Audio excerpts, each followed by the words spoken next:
Good morning, IG Live. Glad to see everybody on this awesome Saturday, November 5th. I'm very excited that I'm here with you to be on an IG Live. We're trying to do this regularly for the next few Saturdays. Today's Saturday. So I'm grateful to be here. Has an interesting. Yes, Alden. Good morning. Good to see you, Alden. This interesting book. What's up? Well, we're talking about this book, so join us, Alden. Morning, Darnell. Larry. Good morning, Larry. So, Alden, we're reading this book called How the Jews Invented Hollywood. So join us and we get to question what we read. Yes, hi to you too, Larry. Thank you for the hi. We get to question what, here we go. Thank you, Jared. So Jared, I see Jared has joined. Do you see the, yes, I see it. Accept.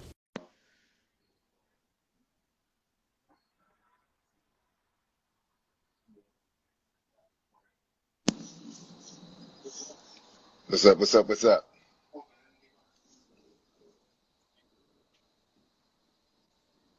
Hold on. Okay. Quiet. Can you hear me clearly? Yeah, that's better. Can you hear Oh, me yes. all right? Okay, good, good, good. Welcome, everyone. Right on, right on. Welcome everybody. Thanks for doing this, by the way. I appreciate this. Looking forward to it. Sure, you're welcome.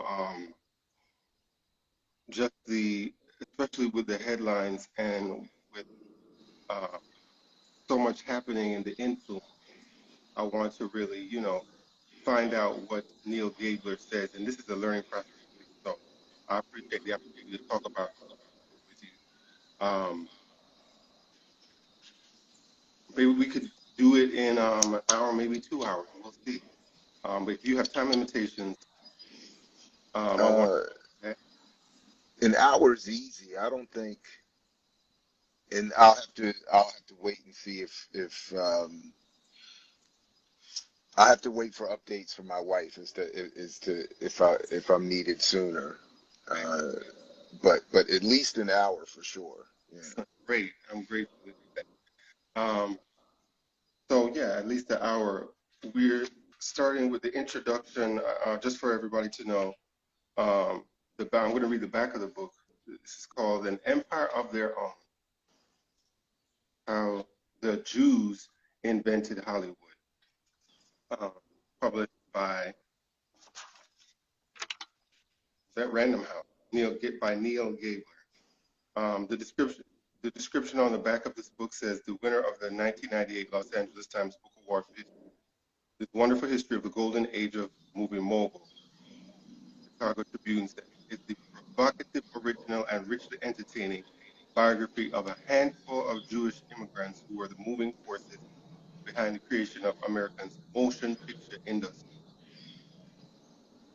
And even while reading the intro, chapter 1 and chapter 2, I was thinking about people who I knew were alive then, which is the first decade of the 20th century. The names Harry Cohn, William Fox, Carl Laemmle, Louis Meyer, Jack and Harry Warner, and Adolf Zukor are giants in the history of contemporary Hollywood, outsiders who dared to invent their own vision of the American dream. Even to this day, the American values defined largely by the movies of these emigrated, enduring American cinema and culture. Who these men were, how they came to dominate Hollywood, and what they gained or lost in this process and what they gained and lost, I got it now, in the process is the exhilarating story of an empire of their own. So that's what the book is about. So we'll begin with the intro. Any reflections on the introduction?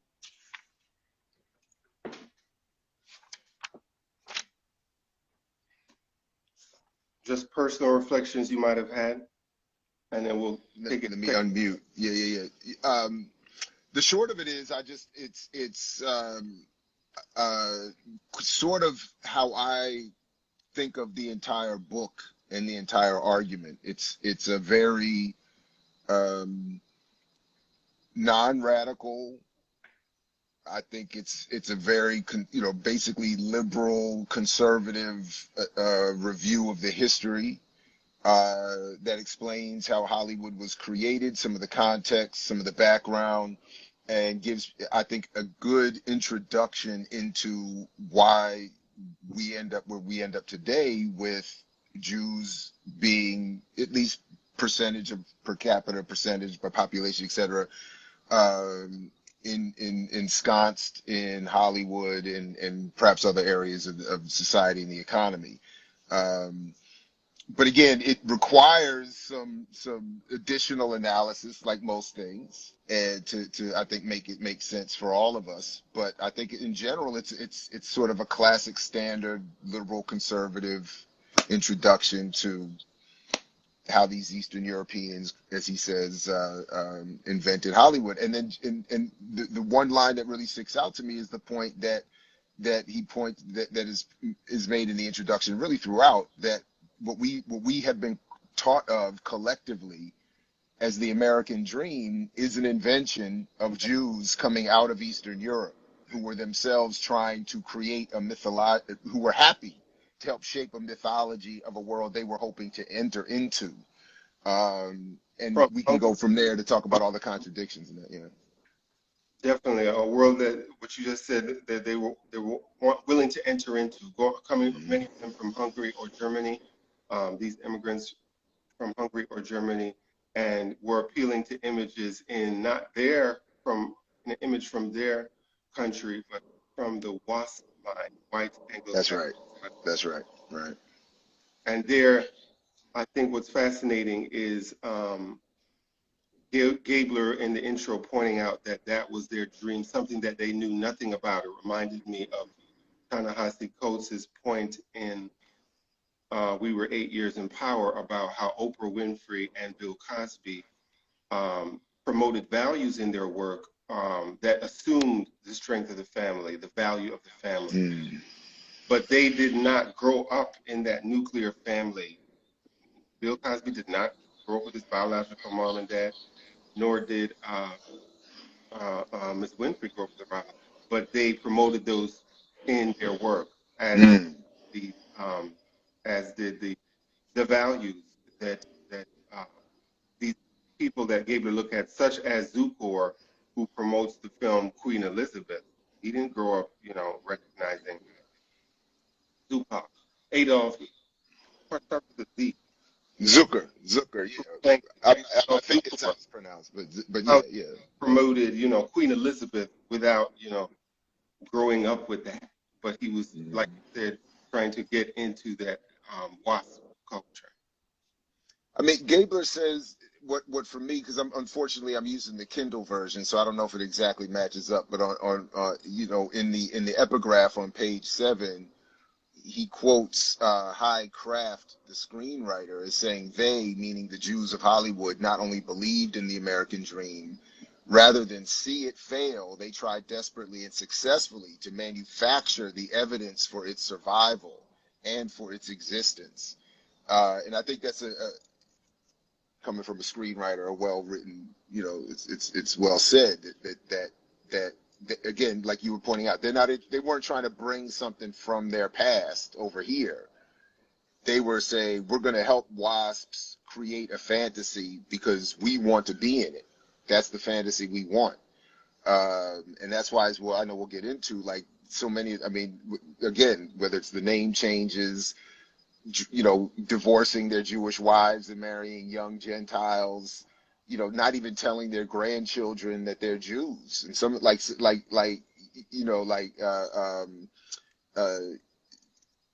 I'm also thinking, admittedly, of the accompanying documentary with this book, but that people can see on YouTube.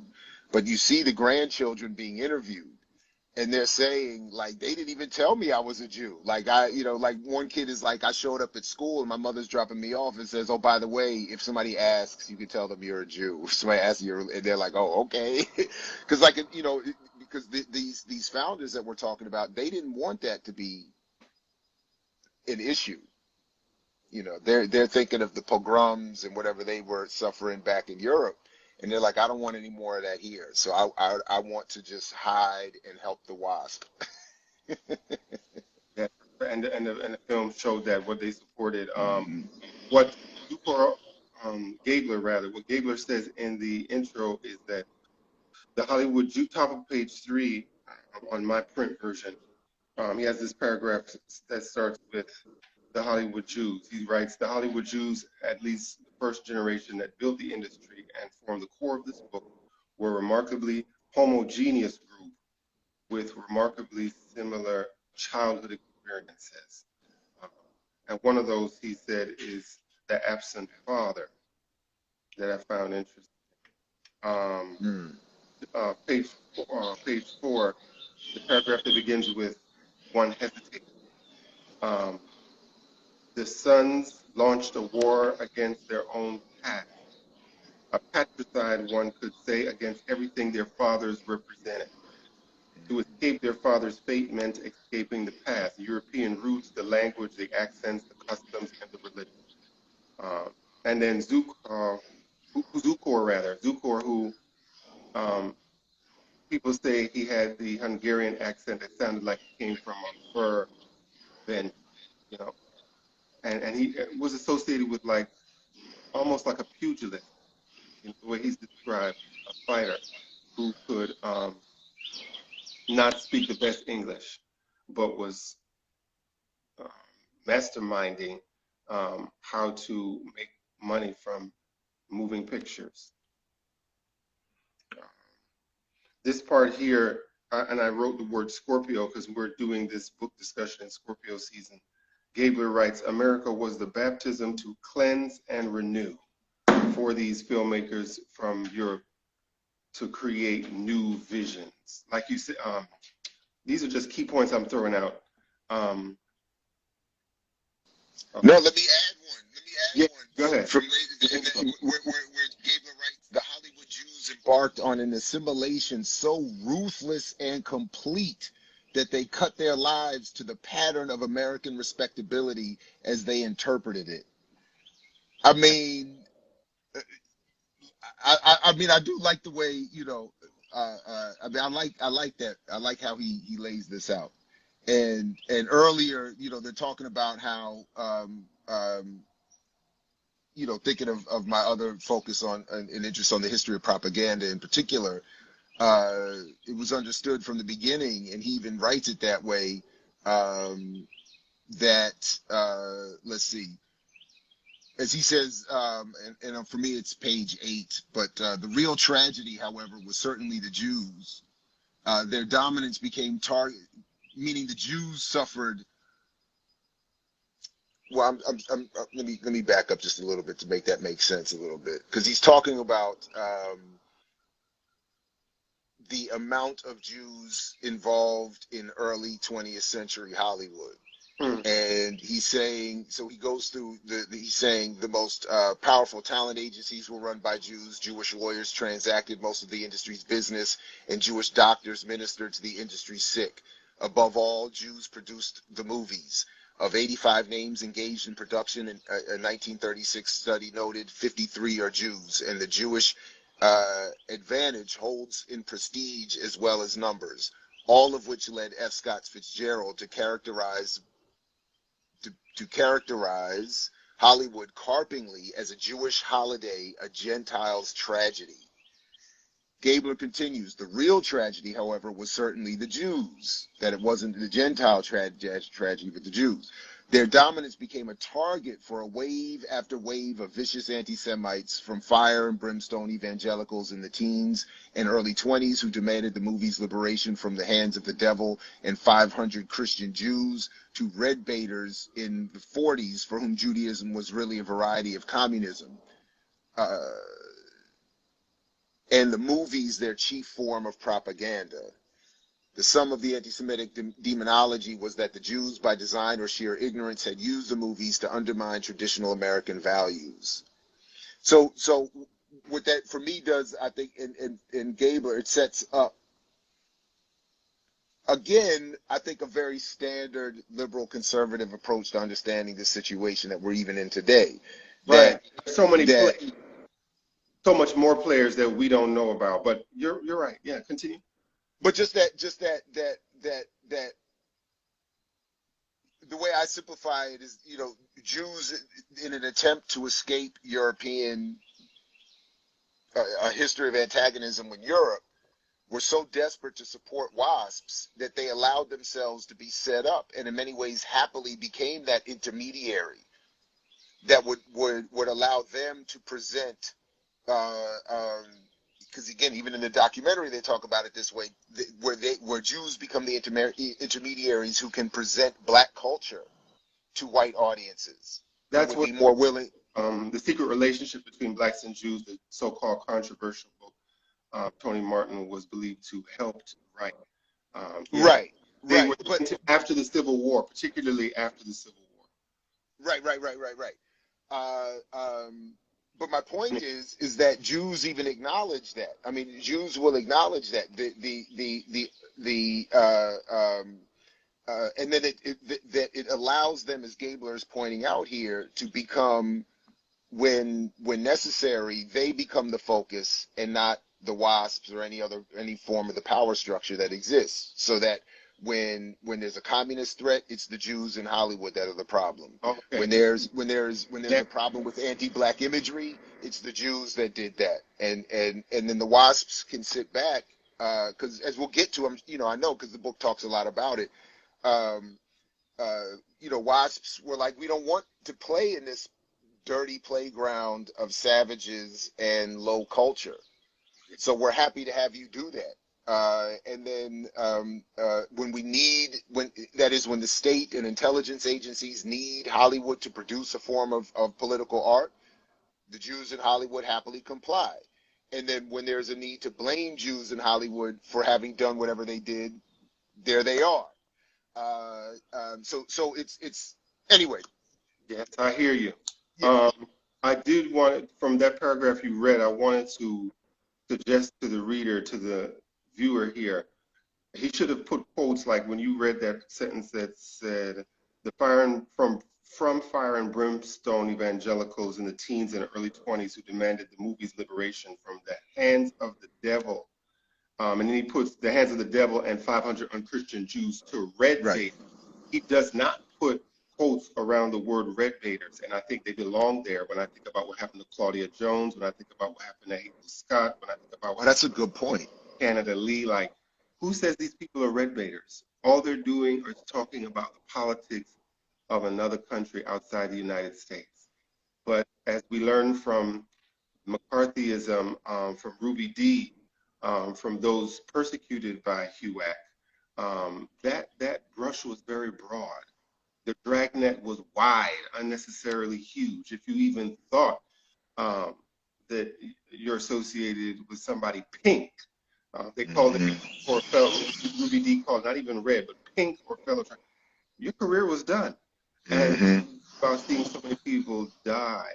So I'm just saying this to say, I was hoping Gabler would put quotes around red baiters, because those familiar with the history at that time know that label of McCarthyism was too easily applied to people it should not have applied to, and they lost their career. No, that's a really good point that you make there. That's why, again, I think that, again, Gabler is not making some radical analysis here. He's right within that, so he wouldn't want to put quotes around that, to your point, because for him it's probably a real problem. Yeah. Well, yeah. I appreciate, though, the knowledge as somebody who does not know about these people. But I know, to your point, like you said, this is a liberal conservative version of history. So we're getting, there are other players that probably there are books about. And I do want to engage the criticism of this book. And when I say criticism, I don't mean the negative comments. I mean like a thorough evaluation of the purpose of this book and what key things it missed. I'm already picking out how uh, too broadly red gators were defined, too broadly. Before we finish the introduction, um, I wanted to just read 2 points that underscore what you said, Jared, about the image these Jewish filmmakers were appealing to. On page 5, on my print copy, he's quoting, can't see who he's quoting. Oh, he doesn't, Gabler doesn't say, he says, one Jewish producer who knew the so-called moguls says, quote, the motion picture hierarchy felt that they were on the outside of the real power source of the country. They were not members of the power elite. They were outside of that New England, Wall Street, Middle West money. Outside. So I think, and this is so important to think about, to just remember what we see today is not what's always been in human history. It's a result of people's ideas. Anything else before we leave the intro? Oh no, yeah. I mean, like just to add again, as Gabler says here, to that point, Jews become the phantoms of the film industry. He says they had created, haunting it, but never really able to inhabit it. What deepened the pathos was that while the Hollywood Jews were being assailed by know-nothings for conspiring against traditional American values and the power structure that maintained them, they were desperately embracing those values and working to enter that power structure. Above all, they wanted to be regarded as Americans, not Jews. They wanted to reinvent themselves here as new men. So to your point, and to that point, they saw that ceiling that the WASPs created and wanted to get in there. And when they could, and this is where whenever people talk about black people should do what Jews have done. Yes, I'm here saying that often. Yeah, they missed that black people can't. So that while Jews were not able to enter the WASP level of power, they were, as Gabler and others end up talking about, they were able to create fiefdoms and empires, hence the title of this book, where they could, in their own pockets, like if they couldn't get into the elite country clubs, they could create their own. Black people were never able to access that level of wealth or power or space to do that at that level. Of course, there were always black spaces run by black people where black people could go, but at the level of these palatial estates and all that other kind of stuff, it never rose to that level. So again, there's this. That's why even to this day, from the perspective or from the viewpoint, as I would humbly understand it, of Jews, when they're having these public arguments against black people as anti-Semitic or whatever, they're ignoring or not wanting to acknowledge or address their own history of trying to access those positions of power, and then where does that put them vis-a-vis, in this case, black people or others. And as Gabler, I think, interestingly ends up talking about, is that these elite Jews, these Hollywood Jews, end up distancing themselves and working against even the interests of their own communities, to the extent that those communities are not part of the elite.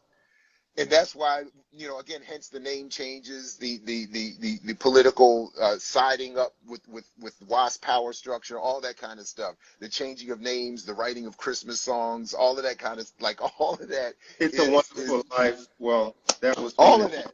Capra. Yeah, but like a White Christmas, and I forgot the whole list, but the list is pretty long in terms of the songs that people sing for Christmas and whatnot, and even America. I think America the Beautiful is that Ira Berlin, maybe, I can't remember all of, but the point is, they were trying to go to the WASP and say, let us in, and even if we have to participate in abusing ourselves and others, we'll do it.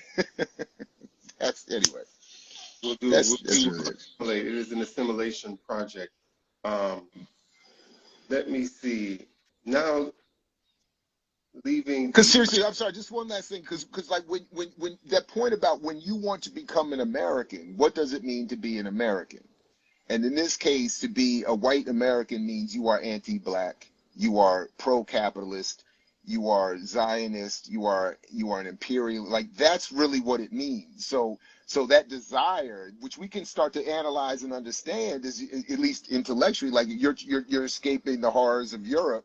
It's like anything looks good, but to borrow from what King would argue for us, if you're going to integrate into this burning building, and in their case, not become firemen, but become arsonists, Arsonists, you know, in terms of what the U.S. is doing to the world, and turn a blind eye. and Uh, what white America does to internally held colonies of black, indigenous, brown, etc. right. When you come in, you become white without saying it, and you promote that message, and your past gets erased. We see the original immigrants who created this film industry go through that. This is why novels are so important. Going to chapter 1, the And way why Louis B. Mayer, I'm sorry to interrupt you again, but why Louis B. Mayer even took his birthday as the 4th of July. He was like, I don't know when my birthday is, so I'm claiming it's the 4th of July. the Come on Independence now. Day of the United States. Yeah. And this is what we see in the first chapter. We're talking about the first chapter now, called The Killer. Killing the past, acting like it didn't exist. This focuses on particularly Adolf Zukor. And I'm like, yeah, it was just certain things are coming at me in terms of how you ended the previous section. But he was a Hungarian Jew. I thought immediately of George Soros. Uh, Right. and any role, what role, like, it's interesting that Soros, very wealthy man, and then Zukor, who is innovating in the United States, um, come from a country with a serious, that had a revolution in the 20th century. But in any event, Gabler focuses on Zukor's background in New York. Um, I couldn't help but think of Louis DeCaro's when Gabler talked about Zukor in Fur in Chicago. I thought of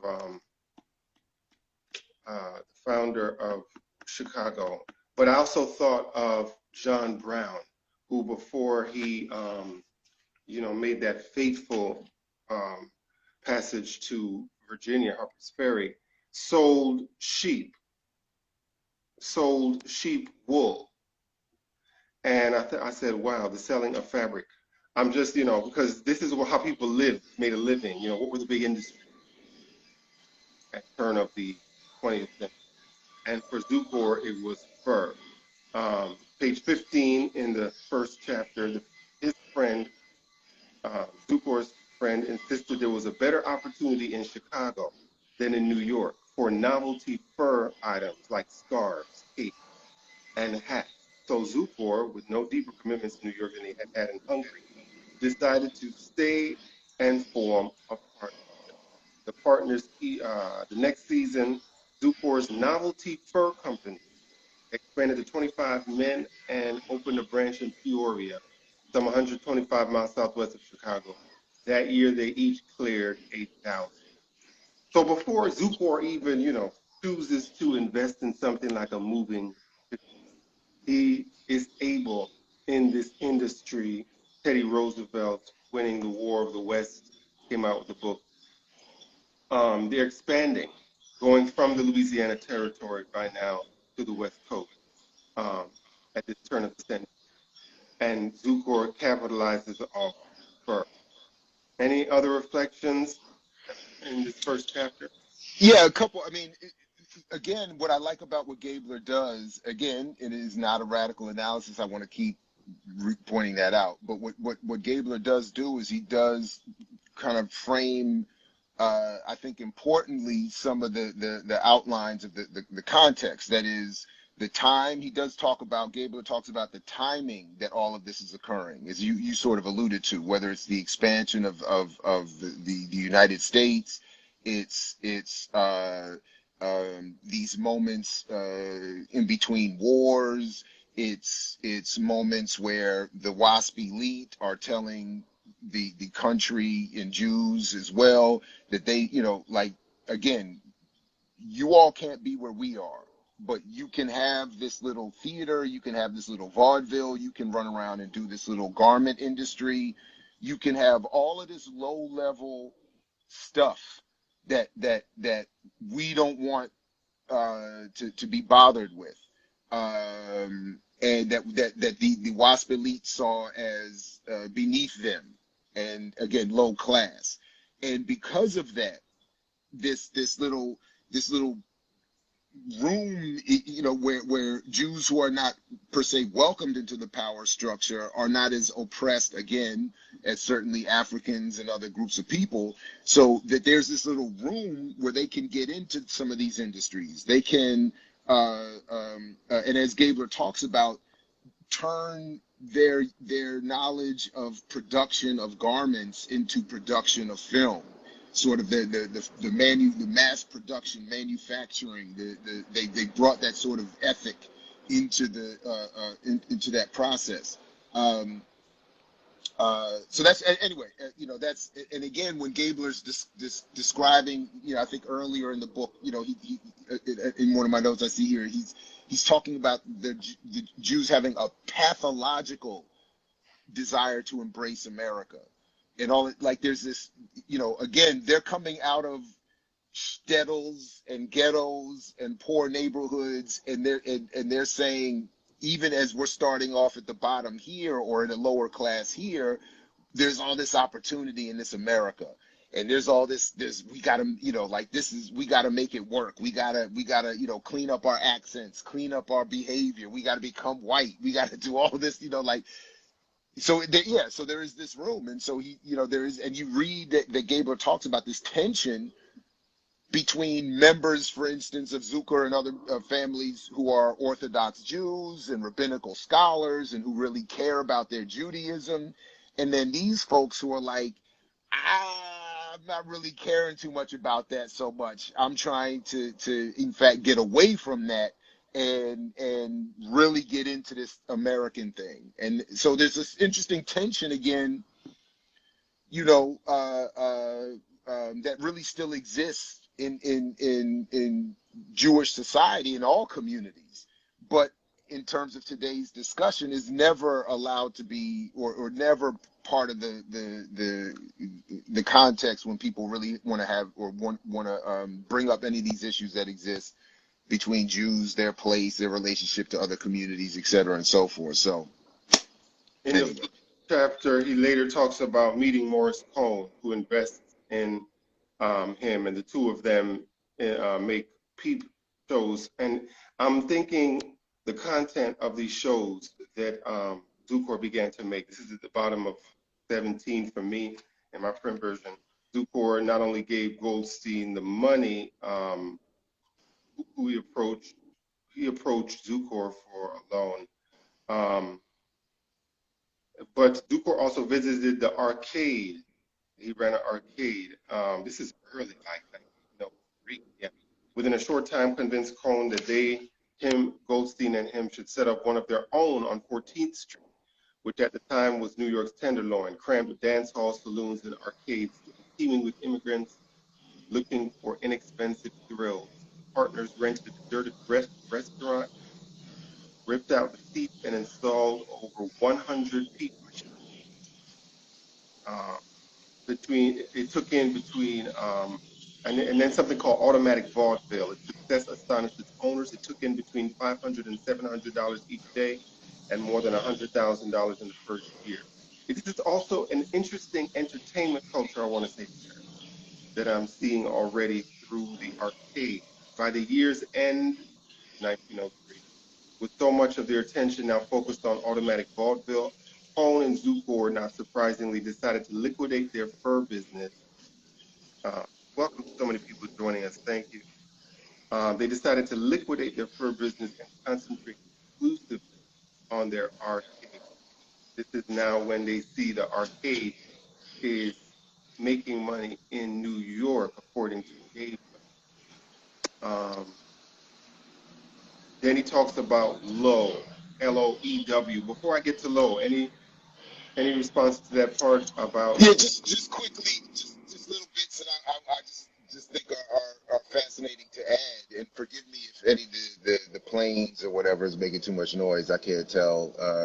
But Zukor says, when he left, again, it's this theme. He's saying in leaving Hungary, Zukor decided to banish his youth and exile his secret self. In America, he felt he was starting from scratch. As he wrote years later, quote, "No sooner did I put my foot on American soil than I was a newborn person," end quote. Zukor plunged into assimilation. Like all these adjectives that Gabler brings to this, like this aggressive assimilation, this pathological assimilation, the plunged into assimilation. I think it's very important to note. And then earlier there was one more quote I think that comes from earlier that I think captures or encapsulates what you were just saying there. So forgive me for backing up, but I did want to. It is, I think, for me on page 12. But it just says. Gabler writes, "There were no social barriers in a business as new and faintly disreputable as the move." Wait, there were no social barriers in a business as new and faintly disreputable as the movies were in early years of this century. There were none of the impediments imposed by loftier professions on the firmly entrenched businesses to keep Jews and other undesirables out. Financial barriers were lower too, and that attracted Jews and other immigrant entrepreneurs. In fact, one could conceivably open a theater for less than $400, end quote. So when you're talking about at this point now with Zukor and others putting resources together, et cetera, and so forth, this is the point. This is that lane that I think Gabler helps us to understand becomes important. That this is a moment in history that really can't be duplicated and can't be taken advantage of really by any other set of group of people. So like black people wouldn't have been positioned to do anything with this lane. Asian immigrants or no other group would have been able. Certainly indigenous people couldn't have done it, and even poor white Gentiles wouldn't have been situated to take part in the same way because of the positioning of Jews, as Gabler and others have pointed out, already even in this book. So I just think that's interesting. Anyway, sorry, go ahead. Yeah, that was it. Thank you. In that first chapter, he talks about the form of the film and how Gabler suggested was trying to mimic the novel form in terms of an artistic by being longer than the 10-second moving picture, where you're telling a story. And so to go from there, just think about how the industry has changed dramatically from 1905 to 2020, where we see a lot of special effects much more longer than like 5 seconds. So that's also important. Like people, like a lot of us don't remember or don't know. I mean, we wouldn't remember, but we're not aware that at this time, like movies were not a thing. Moving pictures, technologically or otherwise, were not really a thing. So like when they started to emerge, they were very rudimentary. They were in the background of something. They were like like used in between, like as like breaks between theatrical pieces. Like nobody was really pressed about them like that. They weren't, and again, they were seen as low class. So when these folks got in it, and as we started seeing this chapter with Lowe and others in building the theater model, you could almost argue in almost like a Marshall McLuhan kind of way that the medium of the theater changed the content of the film as much as anything else. And then I know in media studies, there's been a lot said about the role beyond the content of the film, the role theaters played. And Gabler talks a little bit about this too, in being basically warehouses for poor people who had, very few options, affordable options for places to go, and where they could eventually be more easily propagated or propagandized, because you could go in there and sit in there. My mother, still, even to the extent she remembers much of it at all, remembers, you could go in there and, pay 10 cents and sit in there all day and watch the movies over and over again. And then in between each movie, you would get like a little newsreel. So like it became a way for poor people to get some air conditioning, some heat in the winter, some news. And from the perspective of power, it became a way to, again, put all these people in one space and let's start messaging them. So anyway, yeah. Lingoberry Jamster says people's entertainment was in the community. Movies ruin community gatherings. I say definitely, if it's from the mainstream industry, yes, they will ruin community gatherings. To your point, Jared, that you said earlier, in terms of the working people, the working class finding movies appealing, Gabler describes Zukor's logic in believing before he manifested the $1 million profit for himself, believing in the profitability of the film, believing in it. And I think for me, Jared, even though this is written from a conservative liberal standpoint, these are the aspects of how Gabler writes that I like to sit on or think about it. And that is how they believe that it would be profitable when nobody else around them said, you can't make money off X, Y, Z. Yes, you can if you promote it. And the way in which they're doing it is just powerful up to this day, and the power one has to create what Alice Walker, Deborah Plant quotes of Alice Walker, the collective subconscious, to really be able to control that by believing in a product's profitability when nobody else around you. Thank you, Bird, for chirping. When nobody else around you is seeing it. But to make films more appealing, Gabler writes, Zukor believed, quote, permanence would come only by attracting the middle class as well as the working class audience. One could attract the middle class audience by exhibiting longer and better films, by, in a sense, imitating the middle class forms of the novel and legitimate, like you said, Jared, theater. That was precisely what Zukor was now recommending. Just the stage, the impeccable, My bad. I like the bird chirping because it's remind me of what Dick Gregory said about the crickets chirping, about the universe, listening to the universe. They're part of the universe, So I welcome it. It's cool. It's just like when my cats, want to get attention, drawing me to something. That's them telling me something else is going on, that I should really pay attention to. But yeah, he believed in the film and he used it to tell the stories the way he saw stories on the stage. Stories on the stage. No, that's right on. And I think you brought this up earlier, but again, like they to your point about they saw the business model, and like with so many things, they started with porn. They start with the peephole. Yeah, I don't and the word for some reason I didn't want to say it, but I'm glad you said it. Oh, okay, yeah, yeah, and they're like, because it says, as Gabler says here, big money, Gentile money viewed the movie suspiciously, economically as a fad, morally as potential embarrassments. And when I read that again, I was thinking, this was exactly, this. I mean, the model is replayable. This is what happened with hip hop. The elite were like, it's just a fad, it's not going to last. So if they're talking about raunchiness or even politics, we're not worried about it. But as soon as they saw it was, they were like, wait, it's not going anywhere. Okay, now we need to manage it.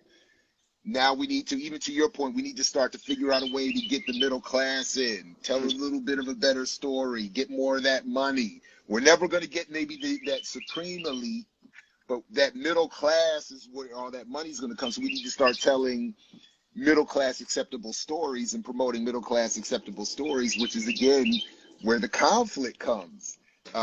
Because if your audience is white, affluent people, the version of blackness they want is never going to be what black people deserve or would want for themselves. So again, this is where these tensions start to come in, and it's like Gabler helps us, I think, see the origins of it, the beginning, those initial steps. Before what I think is the corruption of it, a corrupted form of our own original art, but it takes conscious producing, the power of independent filmmakers, and then working. Yes, the bird is perfect. Sugar Booger 7, that's true. And shout out to the birds and the bird lovers, appreciate it. But also what I'm saying here is that even from what's demonstrated here is that there is almost no moment of pure art once any form of industry gets involved. So whatever would have existed on those theater stages before Zukor and the industry sort of started to bring that onto the screen, would have never been able to sustain itself in that form. It's because what we're seeing here is from the beginning they're saying, how do we package this for that audience? So already it's inauthentic to its origin, and that so anyway, but I have to say, even though it's inauthentic, it's a powerful emotional pull. Like, I remember me and my father being emotionally affected by Frank Capra's film "It's a Wonderful Life." So it appealed to the sensibilities of me growing up working class and my dad. And it's like, it's a great formula, and it works, and it is effective.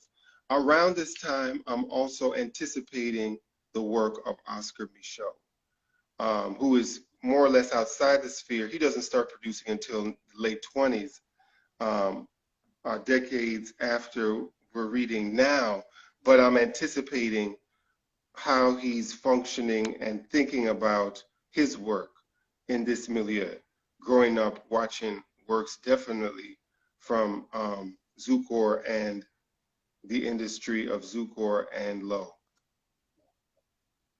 He's forming his own imagination, artistic imagination that will come out in his film about the preachers.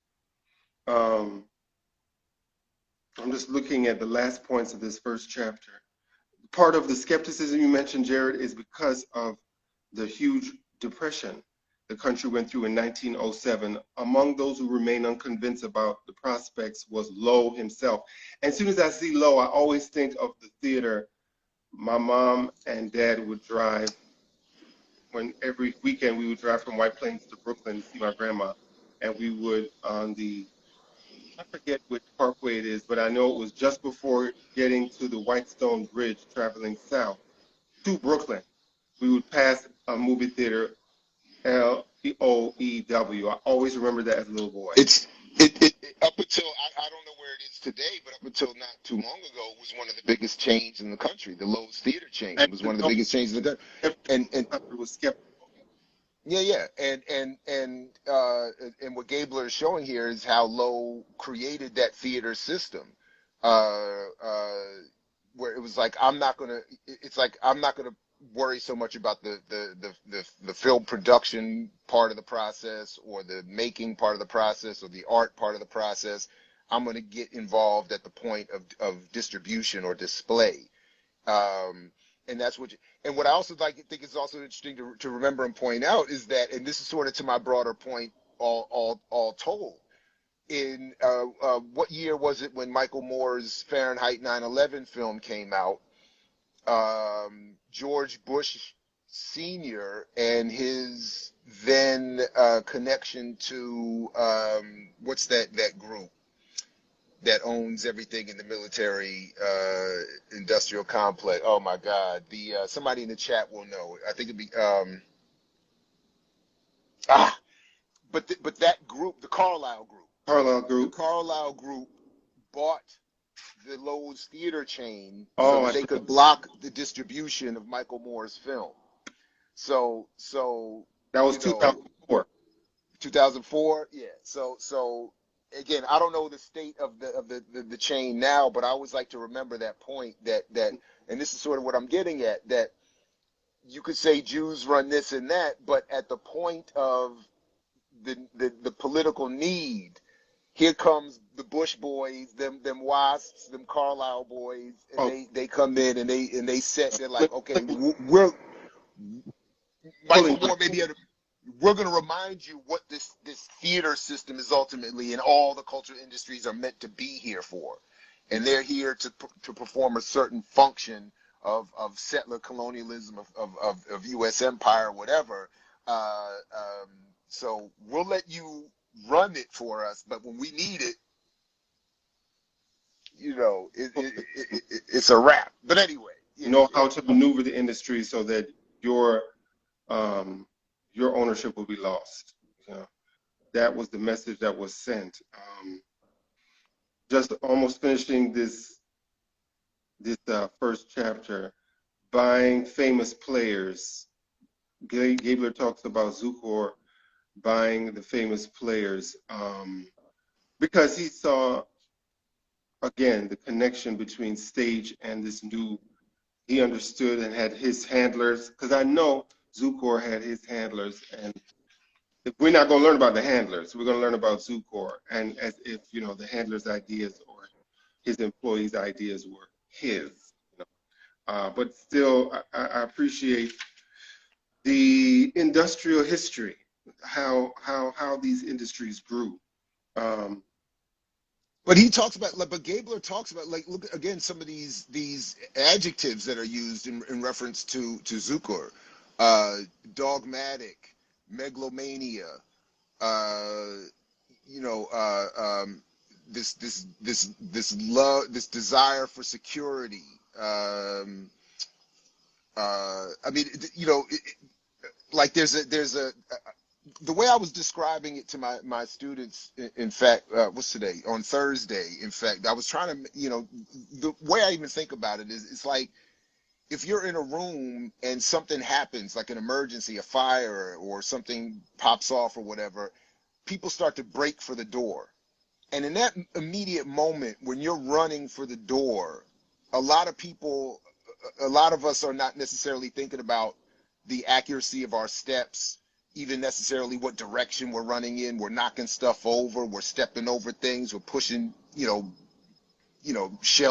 drawers out the way, whatever.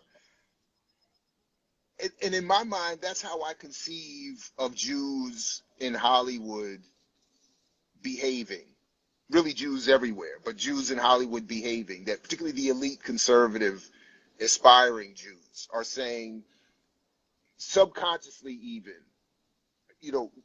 we're still running from those Europeans in Eastern Europe. We're still running from the pogroms. We're still running from, because the Nazis were new. Like relatively new. The history of European violence against Jews is way older than that. So they're running from that violence. And in the process of, and this is not to offer an excuse, just an explanation, that in the process of running, they're kicking over doors, they're stepping over people. They're, you know what I mean? They're pushing people out the way. They're not even thinking about, am I running left? Am I running right? They're just running. And in that moment of production and behavior, they're not even, and in some cases they're making a conscious decision. Yes, I'm stepping on that person's head because I got to make it out, and I don't care about them. So but in that context, it's going to create some confusion and some hostility and some antagonism that I don't think a lot of people are honestly willing to deal with in this world. And at the same time, as they're running, there is still that desire to hide in plain sight. Again, that's the history my man Dr. Burroughs talks about in terms of the comic books, that, with Superman and all that, And well, I'm talking about in terms of Jews in the comic book history, that Okay. specifically creating like that, Then like the Superman idea. I'm going to hide, and all I have to do is take off my glasses, and I'm Superman. Then I put my glasses on, I'm Clark Kent. It's like, that whole thing. Like I don't want to be like we're hearing here from Gabler. A lot of these Jews are saying, I don't even want to be known as a Jew. And as soon as you identify me as a Jew, I'm already defensive. I'm already running again. So that's why in some cases we get that quick, oh, you're being anti-Semitic if you just even acknowledge me as a Jew. It's like, no. That's not what's happening. I'm trying to perform an analysis, and you're getting defensive because in your mind you're still running. And that's But part of I'm not why the I one. proposed this talk, to really talk about what is the history of being a Jew, Jared, and what is anti-Semitic? What is that label? Because it seems to be, like you said, simply identifying someone's religion. It's being called anti whatever the person's belief is. But in this particular case, in the industry of social media, and why is identifying somebody's ethnic heritage seen as anti them? And that's all it seemed. So many people, Kanye, Kyrie Irving, they're identifying people's religious heritage and they're getting called anti-Semitic. I don't. Well, so look, the reality is, what Kanye and Kyrie have been speaking to is, I mean, the how, so I get like black people, and again I agree with Brother Diallo and others when they say, black people can't be racist, black people can't really be anti-Semitic, even if we get to the specific origin of that term, Semite, and the linguistic history that involves African people and languages and all that other kind of stuff. I get all that, but the reality is Kyrie and Kanye are kind of speaking to a thread in parts of the black community that is saying, like, we have an issue with Jews.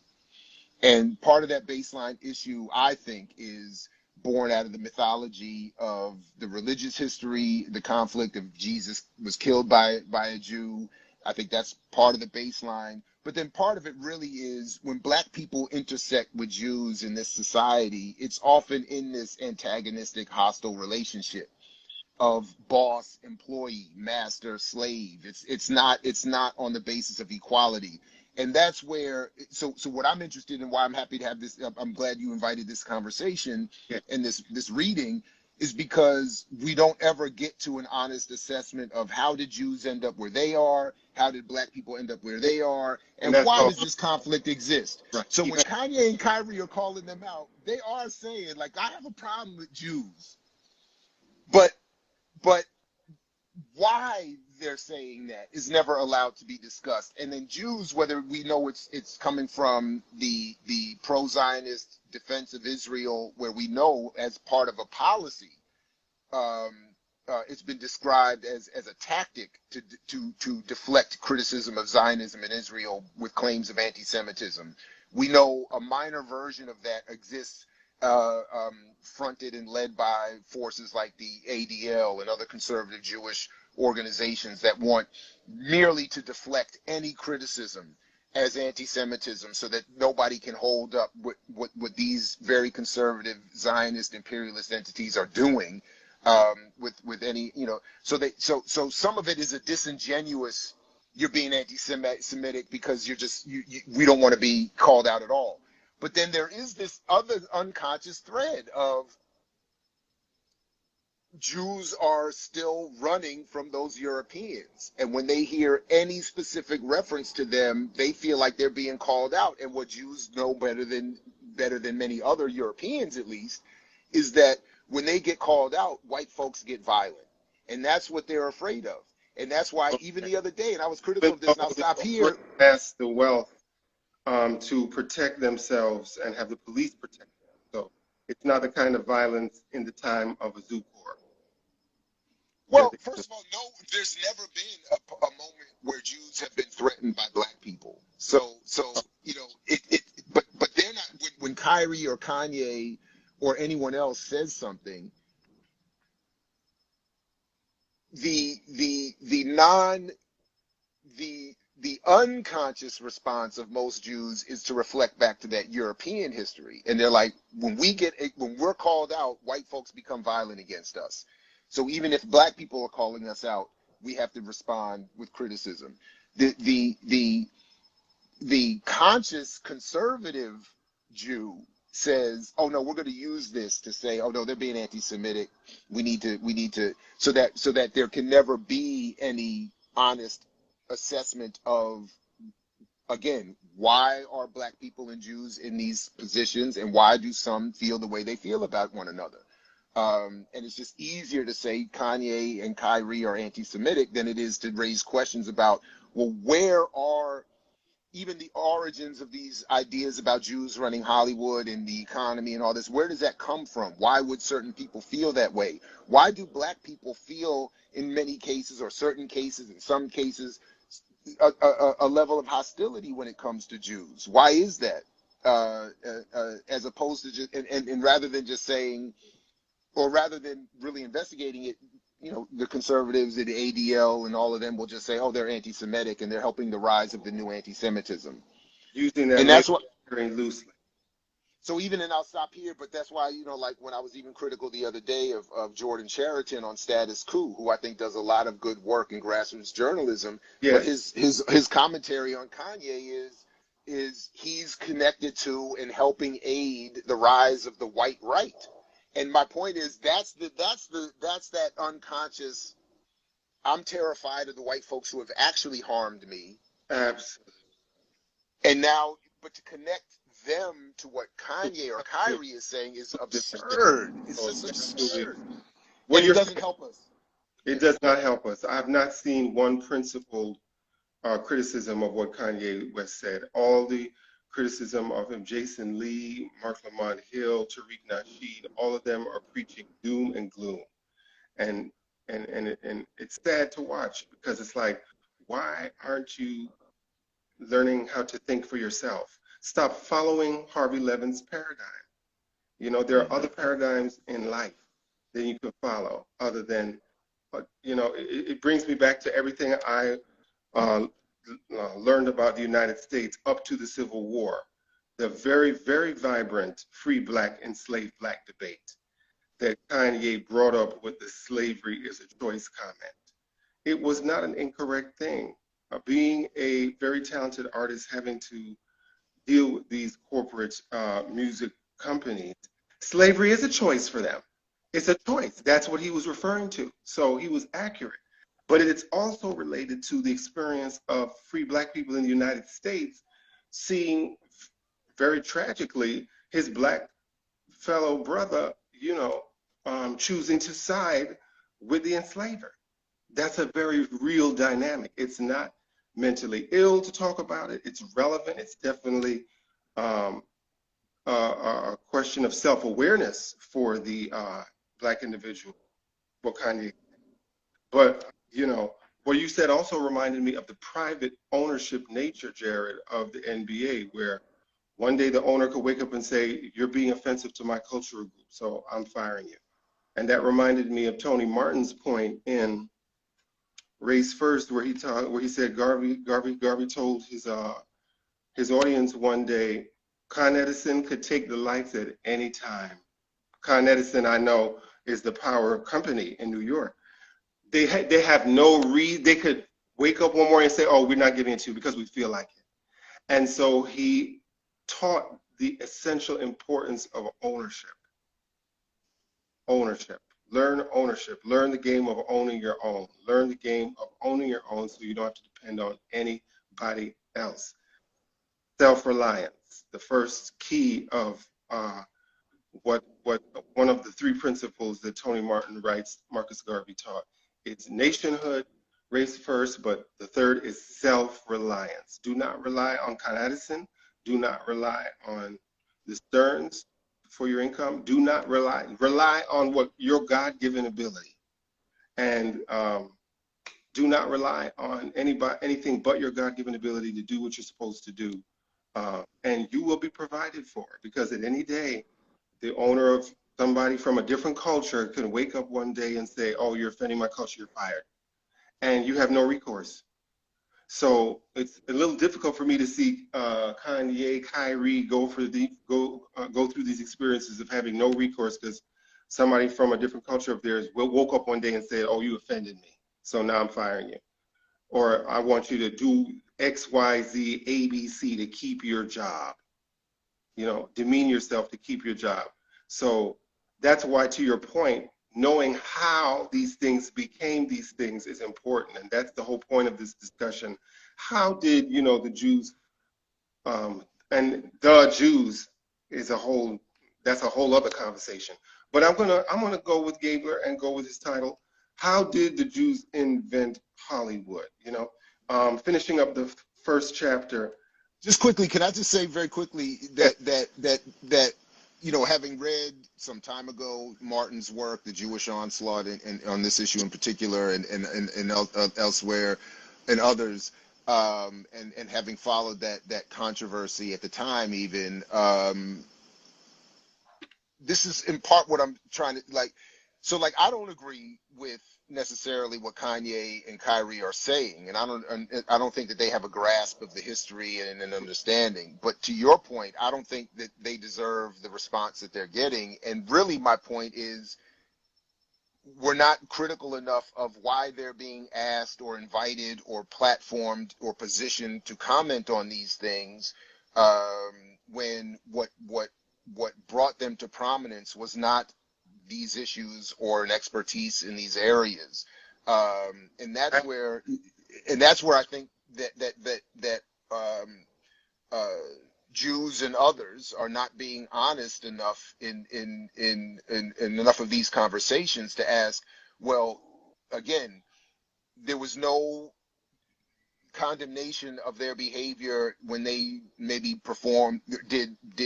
or took other political positions, or if they took positions, for instance, with Kanye that I feel are anti-black, there was not this level of condemnation for him then.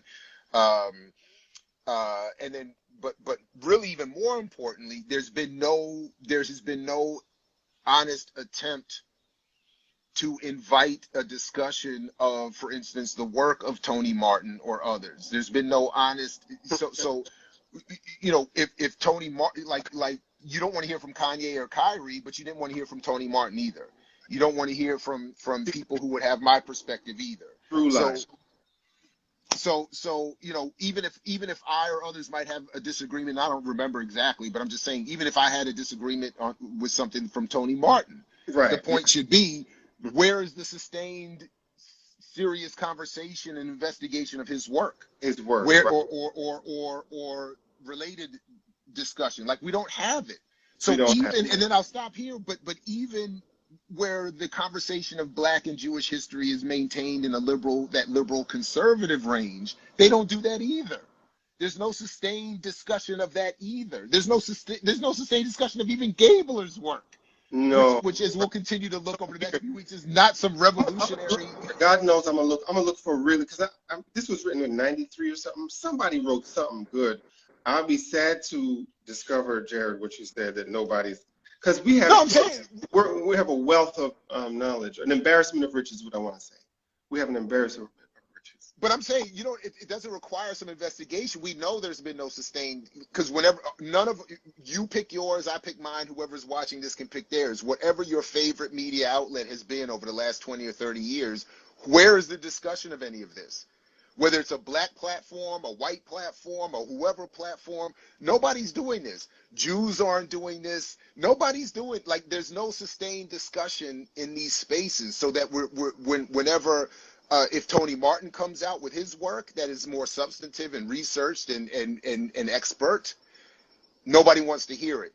When Deshaun Jackson or Nick Cannon or Kanye or Kyrie or Professor Griff or whomever else pops up and says whatever they say, the response is itself limited, conservative, and ignorant, and used for political purposes to keep us in this same cycle.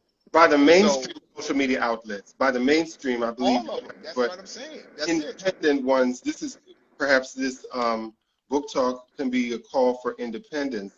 Those watching this to promote those values, promote those ideas that you said, so that our ideas doesn't get lost and distorted and then used against what we're trying to do, as we've seen happen so often. Um, In I want fact, maybe we should do that. Maybe you and I should read. We should do a reading of Martin's work after this. absolutely, I'm down for that. Absolutely, just before my book would come out, because I'm planning to. I'm working with an awesome Jamaican printer to finish my book on Tony Martin. I have Oh, damn! yes, I didn't. I'm sorry. uh, I'm ignorant to that. 10 My bad. I pages, didn't even realize that. pages. I'm doing a book on Tony Martin. Yes, it's called "To a More Positive Purpose: Critical Responses to the Scholarship of Tony Martin." And Oh, everything you said, Jared, is a result of why I did this book. Was why I was motivated because of what you said, that he's being ignored in the mainstream. He had to self-publish, and I understand as somebody, as a Black Studies graduate who earned my PhD, who is rigorous about my theoretical approach. I don't. I'm very serious. I found a difficult road to hoe dealing with the academic book industry. You know, one publisher that I had high regard for, working with them, going back and forth, reading my reviews, I found the reviews did not even engage what I said. The reviews were not thorough, the academic book press I work with. So to your point, I experienced that firsthand. So I chose not to work here and everything. I mean, work with academic book publishers in this country because I didn't see the reviews improving it. A review was supposed to really go in and sharpen your focus, especially if it's so-called academic. But I didn't get the rigor I was expecting. So I went to a different, I want to say, I went to a different printer outside the country. I do want to say, Ishmael Reed has told all of us as Black artists, beware of the gatekeepers in this country, because that is your biggest, sometimes, obstacle. And don't hesitate to promote your work outside of this country, as he, has done. Because American publishers, up until maybe 2 years ago, never published Ishmael Reed, or have not published. He had to publish his nonfiction. I mean Ishmael Reed's nonfiction. Most of Ishmael Reed's publishers has come outside this country, Mm-hmm. satirists, because especially for Black people, the mainstream is totally hostile to satire intended for a Black audience. And if you're going to, um, write a book with titled "The Jewish Onslaught," Yes, it's gonna is but I think the response has been overblown. Yeah, I mean, but I'm just talking about the title. I'm just saying he was people's reaction to the title. That's all. he was clear about his audience. Tony Martin was. That's why he named it. He Mm-hmm. wanted a Black audience to Mm-hmm. warn them this is what could happen when you are writing a history that details, because what he's doing is almost reversing what Gabler is doing in Gabler's history. He's saying how, well, he's just, all Tony Martin is doing is extending Gabler's focus to the slave trading industry, Mm-hmm. to the Civil War, how people, uh, Jews from Germany profited from film in this book. All Tony Martin is doing is saying there were Jews that profited from slavery, as did WASPs, as did any wealthy, as did, but as we discussed before, it's seen as an attack. The simple statement of fact that their heritage was Jew or Jewish is seen as an attack. And as such, it's whoever says it is treated as a threat, as we saw, but not whoever. I don't want to say, part of why I'm doing this book discussion is to talk about specific groups and the interests they individually have that is tied into what we've identified as an idea. The idea that I need to get into WASP culture to have arrived. I need to arrive. I need to do whatever I can to arrive. And as long as this is the way we make money by promoting this image. And anything that we think, we the owners think, threaten that image, such as the black athlete, images such as the celebrity. To political celebrity, celebrity is never political. Any image, including image of himself. That's why I appreciate my friend Michael for pointing out how what happened to Kanye is freeing Kanye from the constraints of having to be a black liberal.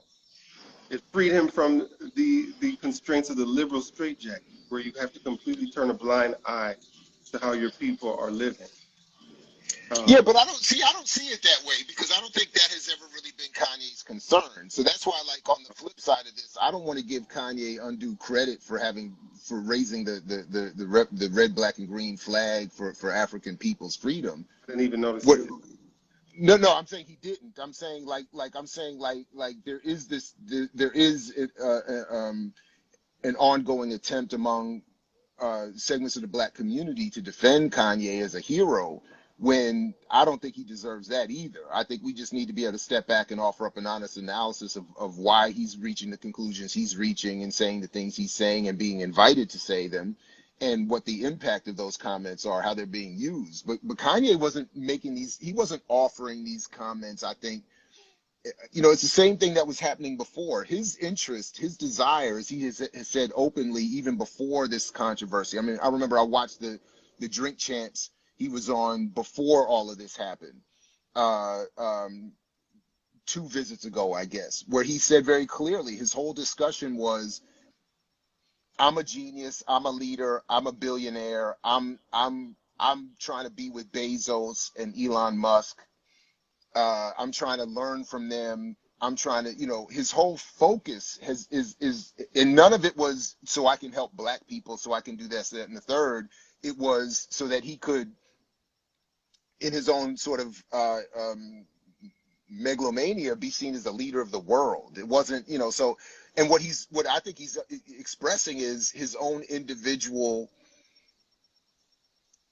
the suppression of his limitations or of his potential, the suppression of his potential based on the structures of power that exist that have frustrated him. And once he's now frustrated, then he can fall back into his blackness. Anyway, so but really that ultimately I don't think it matters what I or anyone else thinks of Kanye. But I do think it's important to anyway. That's it. I'll just leave it there. I'll just leave it there. But I don't think he's moving away to he's not being freed from some liberal holding into some radical space. Not yet, the radical space, but he could leave the straitjacket, but as we've seen, as his life has shown, not to a largely radicalist space. Yeah, but it's what I think the way he reflects on his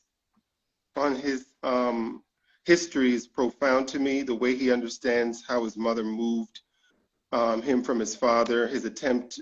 What makes Kanye sympathetic to me is his routine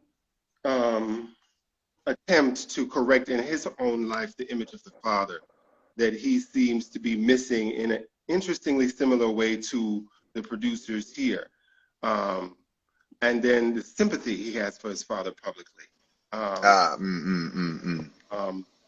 And his understanding of his father's attempts to forge a relationship with him and how he was denied that. He's sympathetic to me, and the way Kanye talks about his father being that sympathetic, makes me understand how he's on a mission to just remove those fetters of black people blindly supporting a party that makes employment not easy and supports wars across the country, locking up black men, separating them from their families.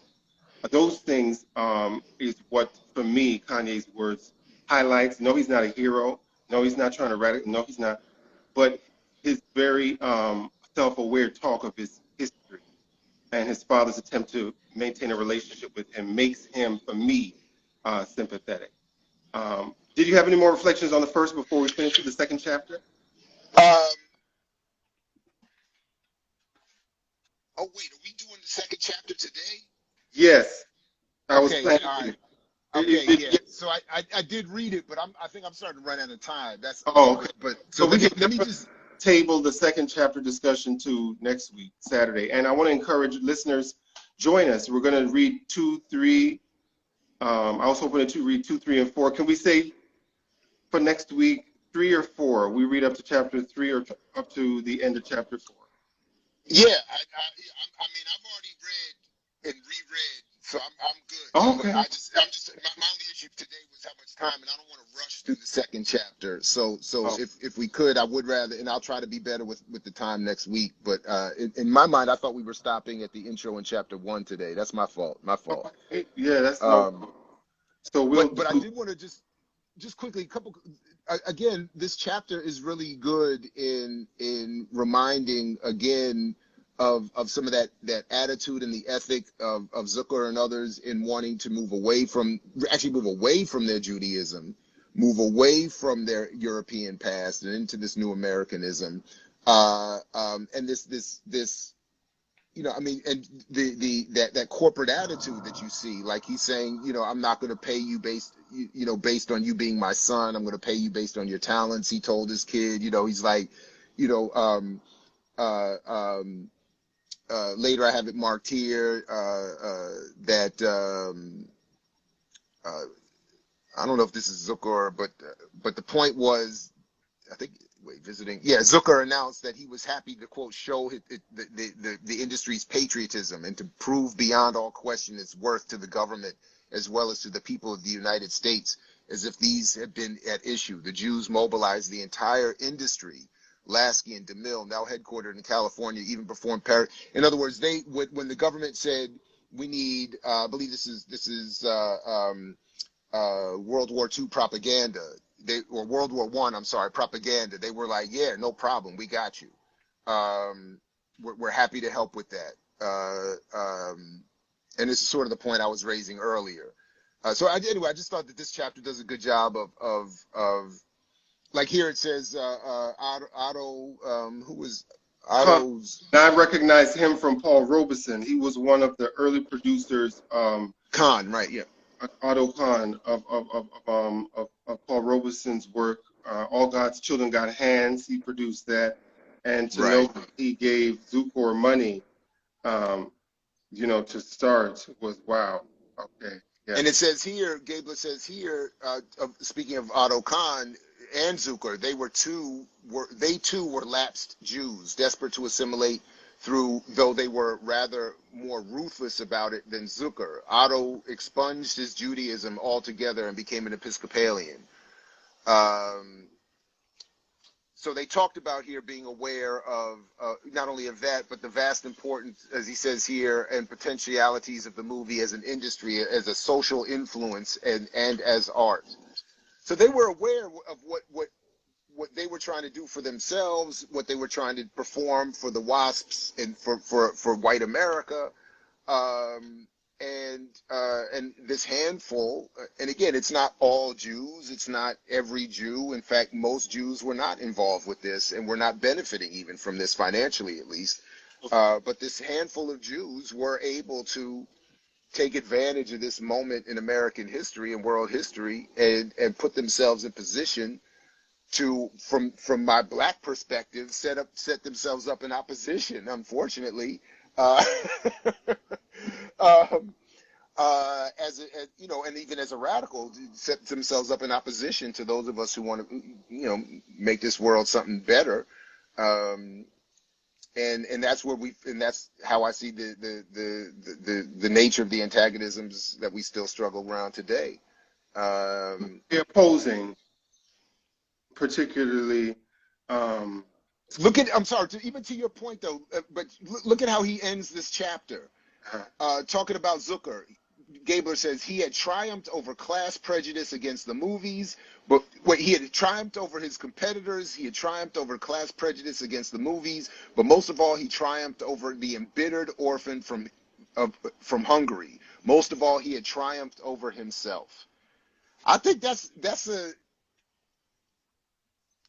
I mean, I think it's an important point to, in terms of understanding the worldview of those who entered this industry, and why, again, they were not able to see themselves or care to see themselves as putting themselves in opposition to so many other groups, because they were tunnel vision on saving themselves. He ends the first chapter talking about the studio fire, a studio fire that, and the last page of the first chapter is him talking about other families from Hungary that I recognized as a co-producer, one of whom I recognized as a co-producer of Jordan Peele's film, the Blaus, B-L-A-W-B-L-A-U, and I know from Get Out that Jason Blau helped produce with Jordan Peele that Oh, wow. film. And so these are the industrial foundations of the film we see today, of the modern film we're able to see today, and how certain films get promoted as opposed to other independents. But the vision absolutely was strong. Anybody have any closing comments, questions? Join us for reading the second, third, and fourth chapters for next week, Saturday. All right, right on. All right, take care. Bye, everybody. No, I'm not. Oh, you're Damn, not. I had to just let the dog. I was just letting the dog back out. Oh, I okay. didn't mean. I wasn't trying to be that abrupt. But Oh, okay. I just want to say, look, again, I appreciate you inviting us to do this. I'll be better with my time management next week. No And problem. in terms of managing the discussion, maybe not talking so much. No. But and thanks to your audience too. This is dope. Very dope. Yes, please join us for those chapters next Saturday at 9. All right. Right on. Peace, everybody. Thanks.